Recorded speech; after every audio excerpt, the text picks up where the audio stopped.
Paz e bem, meus irmãos e minhas irmãs.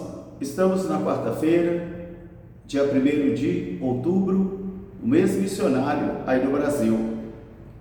E hoje nós celebramos o dia de Santa Teresinha do Menino Jesus. Ela viveu de 1873 a 1897. O nosso evangelho é retirado do livro de Lucas, capítulo 9, versículos de 57 a 62. Naquele tempo, enquanto Jesus e seus discípulos caminhavam para Jerusalém, eis que alguém se apresentou e disse-lhe: Mestre, eu te seguirei, aonde quer que tu fores. Jesus lhe respondeu: As raposas têm suas tocas e os pássaros dos céus têm os seus ninhos, mas o Filho do Homem não tem onde reclinar a sua cabeça. Depois Jesus disse a alguém que estava ali: Segue-me. E ela respondeu: Senhor, eu te seguirei, mas primeiro deixe que eu enterre o meu pai. Jesus disse-lhe: Deixe que os mortos enterrem os seus mortos. Quanto a ti, vem e segue-me. Um outro disse a Jesus: Eu te seguirei, Senhor, mas deixa primeiro que eu vá me despedir de meus familiares. E Jesus respondeu: Aquele que põe a mão no arado e olha para trás, não é digno do meu reino. Palavra da salvação. Meus irmãos, minhas irmãs, novamente estamos diante do mistério da Palavra de Deus e principalmente nesse mês de outubro, onde nós iniciamos a nossa reflexão e oração sobre as missões. Porque a vida de um cristão é que é uma missão. Missão não são as atividades esporádicas que eu realizo e que você realiza, mas missão é o nosso testemunho diário de vida, na alegria e na tristeza, fidelidade sempre na fidelidade, reconhecendo os pecados, reconhecendo os erros e começando ou recomeçando também os seus caminhos. Por isso a missão está impregnada em nosso coração. A missão nasce na pia batismal, e o coração que está cheio de amor e que arde o amor, aí os pés caminham e as mãos também agem. Porque o que vai fazer o missionário é um profundo amor, uma profunda experiência de amor e corresponsabilidade pelo anúncio do Evangelho que o Senhor convoca a mim e convoca a você. A nossa vida que é uma missão, porque a vida que é uma missão, o modo de ser, de se comportar, aí sim constitui-se a ação missionária do cristão. Hoje nós vemos Jesus caminhando para Jerusalém, e ele sabe o que vai acontecer ali em Jerusalém. Ele já tinha preparado o coração dos seus discípulos algumas vezes, expondo para eles o que ali sucederia. O Filho do Homem seria entregue na mão dos homens, ele iria sofrer e padecer na mão dos mestres da lei e sumos sacerdotes, eles o matariam e depois ele ressuscitaria no terceiro dia, mas os discípulos foram incapazes de compreender porque lhes faltava naquele momento uma certa maturidade espiritual, um certo discernimento espiritual. E quando eu e você não temos essa maturidade espiritual ou esse discernimento de espírito, nós não conseguimos compreender as coisas do Senhor. Nós não conseguimos. E o Senhor vai se desvelando pouco a pouco na vida de cada homem e de cada mulher que se coloca sob o seu segmento.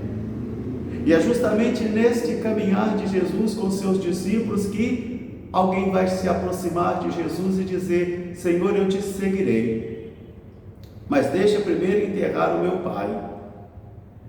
Às vezes nós tomamos esse evangelho com uma dureza da palavra de Jesus muito grande, né? Deixa que os mortos enterrem os seus mortos.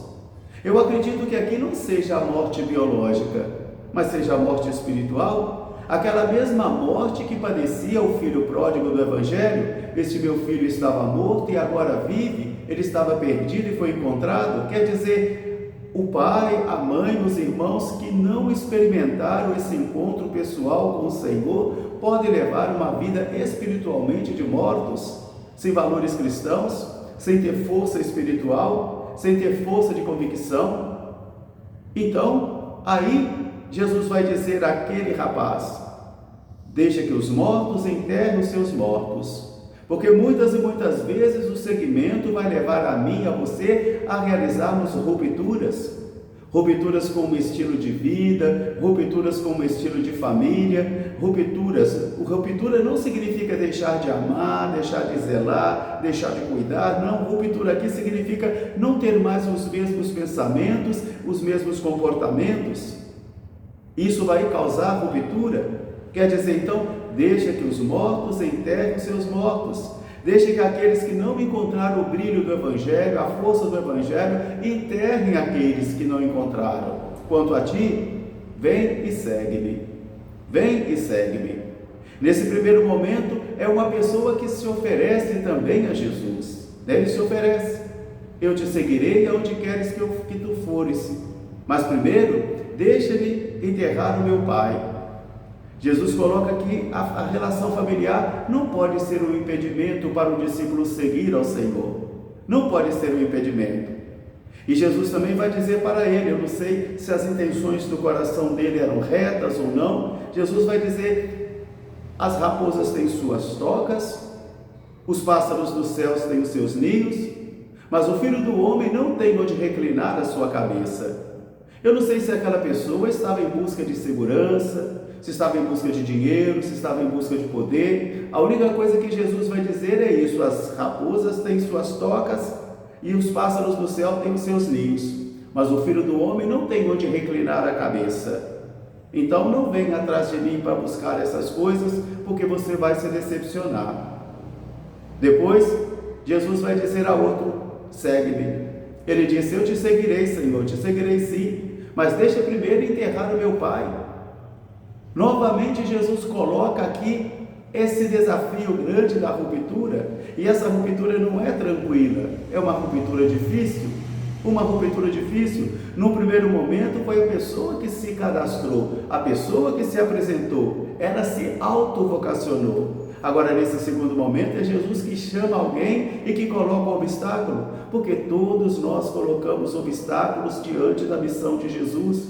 Sou jovem demais, não sou bom para isso, não tenho dom para isso, não tenho paciência para isso, não tenho tempo para isso, não tenho jeito para isso. Quer dizer, todos nós arrumamos uma desculpa para colocarmos diante de Jesus. Isso é tão antigo e pertence até hoje às tradições dos corações. Sempre colocamos uma desculpa, sempre colocamos um obstáculo. E Jesus vai dizer então, deixa que os mortos enterrem seus mortos, quanto a ti, vem e segue-me. O terceiro, ele também vai se apresentar, eu te seguirei, Senhor, mas deixa-me primeiro despedir-se de meus familiares. Novamente as relações afetivas, novamente os laços afetivos. E Jesus vai dizer, aquele que coloca a mão no arado e olha para trás, não é digno de me seguir. Meus irmãos, minhas irmãs, hoje todos os três exemplos do Evangelho querem retratar tão somente para mim e para você uma coisa chamada radicalidade para seguirmos ao Senhor. Uma opção fundamental que devemos fazer para seguirmos o Senhor. E aqui então o evangelista Lucas hoje nos coloca um espírito radical, uma radicalidade. Porque sem esse espírito radical, sem essa radicalidade, eu e você vamos levar uma vida de fé e de seguimento muito sem tempero, muito desnutrida, cristalizada e que não vai ser sinal para ninguém, como aquele sal insosso que fora jogado fora, que os homens pisaram sobre ele. Que esta palavra de hoje ajude a mim e a você a redescobrirmos a nossa vocação missionária e principalmente redescobrirmos que somos corresponsáveis, cada um do seu modo, cada um com o seu dom, cada um com o seu ministério, cada um do seu jeito onde Deus te chamou. E cada pessoa deve crescer onde Deus plantou. Um grande fraterno abraço para todos, paz e bem, até amanhã se Deus quiser. Santa Teresinha do Menino Jesus, rogai por nós, paz e bem.